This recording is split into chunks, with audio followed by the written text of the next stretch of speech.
श्री स्वामी समर्थ. आज होता शुक्रवार. आज देवपूजा वगैरे आवरून घेतली आणि बाकीच्या कामांना सुरुवात केली. आज नेत्ररुद्र घरीच होते. त्यांच्या शाळेचा टायमिंग हा जरा वेगळा होता आज, त्यामुळे ते होते घरात. मस्ती चालू होती त्यांची दोघांची आणि माझी कामं पण भरपूर पडलेली होती. त्यांचं चालू होतं, तू पण बस मम्मी. म्हटलं नाही, माझी कामं पडलेली. किचनवरती पण तसाच पसारा होता, बाकीची कामं तशीच आवरायची पडलेली होती. मग काय, गेले मी कामं आवरायला. पटापट कामं आवरले,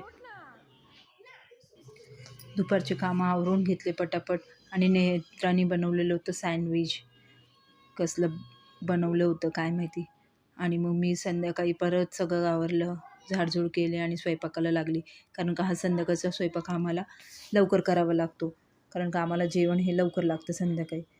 आणि मी घेतलं सगळं आवरून पहिला. आणि आज बनवायची होती मला बोंबीलची चटणी, म्हणून मी बोंबील साफ करून घेतले. हिरवी मिरची, लसूण ते पण साफ करून घेतले आणि कांदा टमॅटो चिरून घेतला आणि मग बनवायला घेतले. छान मग भाजून घेतले तेलावरती बोंबील आणि छान परतवून घेतला कांदा. छान तेलामध्ये परतवून मीठ टाकून परतवून घेतला. आणि तिखट डाळ भात बनवलेला होता मी, कोकम टाकून डाळ बनवलेली होती, चिंच गूळ टाकून. आणि मस्तपैकी पोटभर जेवण केलं आज. मला खूप आवडते बोंबीलची, कांदा टमॅटो घालून तर आणखीन आवडते. मग घेतलं परत स्वयंपाक, जेवण वगैरे झाले, पटापट आवरून घेतलं. सगळे भांडे वगैरे जाडजूड केली, भांडे आवरले, भांडे आवरून घेतले, सगळं चकाचक केलं किचन वगैरे. आणि नंतर मी रात्रीच माठ वगैरे भरून ठेवते, सकाळी मग दिवसभर आपल्याला थंडगार पाणी प्यायला भेटतं. आता उन्हाळा चालू झाला आणि आम्ही माठातलंच पाणी पितो.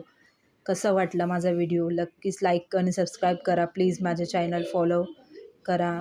माझे व्हिडिओ कसे वाटतात नक्की सांगा.